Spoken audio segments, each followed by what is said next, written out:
Hello, I'm State Representative John Payne of the 106th District in Dauphin County. Thanks for joining me. When the General Assembly crafted the law to allow casino gaming in Pennsylvania, a very important provision was included.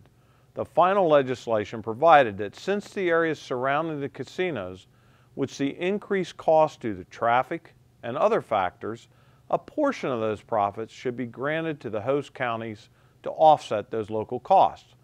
Joining me today to lend insight as to how that Dauphin County and the 106th District have been affected is Dauphin County Commissioner Mike Pries. You know, when we looked at the total gaming revenue since its inception, it's $6.5 billion with a B. I mean, it's a lot of money that came to the state from gaming revenue. Fortunately, we don't keep it all. We do disperse some of that, and counties across Pennsylvania have received over $775 million out of that 6.5. And Dauphin County is around $95 million that's come to Dauphin County. Tell me a little bit about how important is the gaming revenue and what do you guys do with it? Well, first of all, I want to thank you and your colleagues for your support of the Gaming Act in 2004.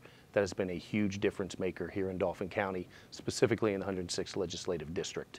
To date, the big winner has been the first responders, those folks who are there on behalf of the residents in their time of greatest need. And when we're able to fund our most valuable community assets, the first responders, everybody wins out.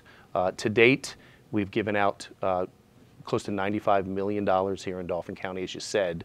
And in the 106th Legislative District, just last year, $1.3 million of the $6.4 million that was awarded went to different projects. And of the approximately 50 projects that were awarded, a quarter of those, 13, were in your district, the 106th District.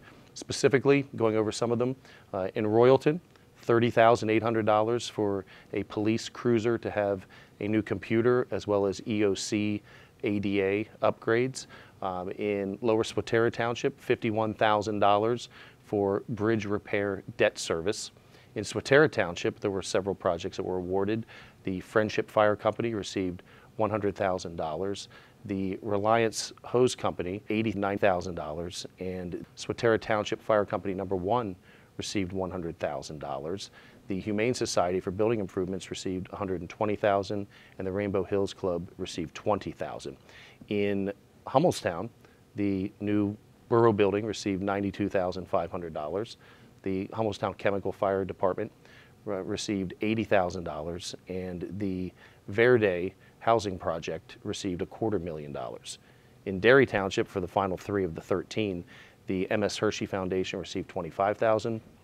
The Historical Society received $33,000, and near and dear to your heart, sir, the Hershey Volunteer Fire Department received $270,000, and I know that's something that's near and dear to your heart as the former fire chief as well as a life member of the Hershey Volunteer Fire Company. It is, Mike, and as you know, you and I have worked very closely in trying to make sure we get funding for all the volunteer departments. Well, every one of those causes is warranted and just and, deserves funding from the gaming revenues.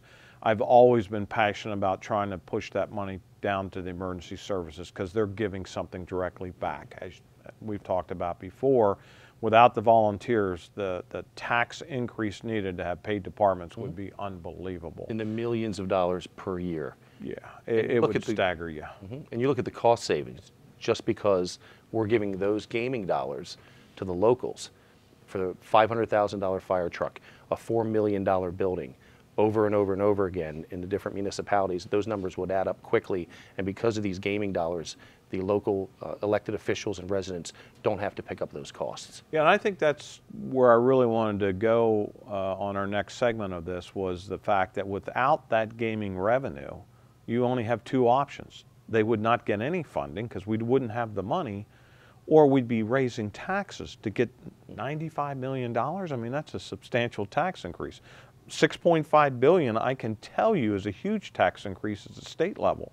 So now that I'm chairman of the Gaming Oversight Committee, I really am striving to promote and improve our gaming opportunities in Pennsylvania to keep our gaming casinos competitive with the surrounding states, because when we started gaming, our goal was to go after Atlantic City, and we did that very successfully to the point that 4 of their casinos closed.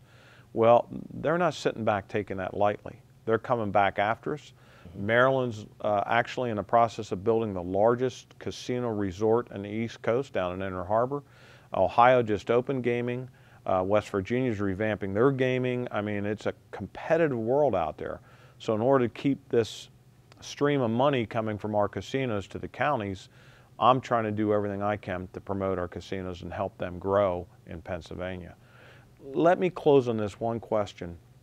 As we go forward, as we look forward in the next 4 years, and the money continues to grow, do you see any additional services, like if we had more revenue, that you could use it for? Absolutely, and I'll tell you, first of all, we've run the numbers, and of the $95 million that we've gotten, we've projected out that for every dollar that's coming in revenue, that generates an additional $60 per dollar that's coming in revenue, and I think that's over close to $6 billion just there in Dauphin County. Yeah. So that's huge. But we found in Dauphin County that the monies are also going towards our EMA, the Emergency Management Association, the agency, for 911 funding we've paid for. And thank you and your colleagues for the support of that legislation upgrade and update this year. That's helped out a lot because our costs since 2007 went up 400,000% in Dauphin County. So thank you for your leadership and support there. But our radio system that we put in when Nick DeFrancesco was commissioner, that's a $35 million project. We put in close to $14 million since that inception here in Dauphin County out of the gaming dollars as well. But we found that more and more as we look to the future, the emergency responders, those folks who give of their most valuable, prized personal possession and treasure, their time, over and over and over again on behalf of the residents and their time of the greatest need, those are the big winners, and we all win out because of that. Perfect. Mike, as we close, I want to let the viewers know that many times you and I hear about why can't you guys work together? Why can't you guys just go, get something done?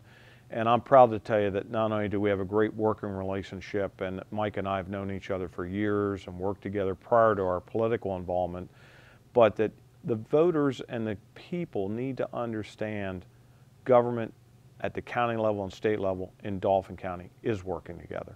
And that's thanks to the county commissioners, not just your state representatives. It's a two-way street, and we couldn't do this without you. And I want to thank you very much for taking the time to come in today, and I look forward to working with you in the years ahead.